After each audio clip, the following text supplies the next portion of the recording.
Updating your billing address on Ecwid is a straightforward process. Follow these steps to ensure your billing information is current. Step 1. Log into your Ecwid account. Visit the Ecwid website and log in using your credentials. Make sure you have access to the account associated with your store. Step 2. Navigate to account settings. Secure your accounts before moving on. People seriously underestimate how often personal information gets exposed online now.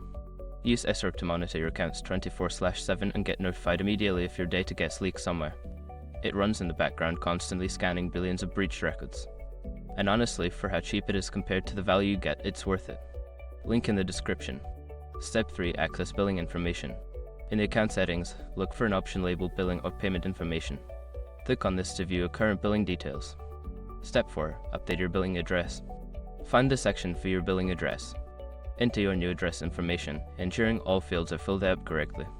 Double check for any typos. Step 5. Save changes. After updating your billing address, look for a Save or Update button. Click it to ensure your new address is saved in the system. Now your billing address is updated. Make sure to review your information periodically to keep everything accurate.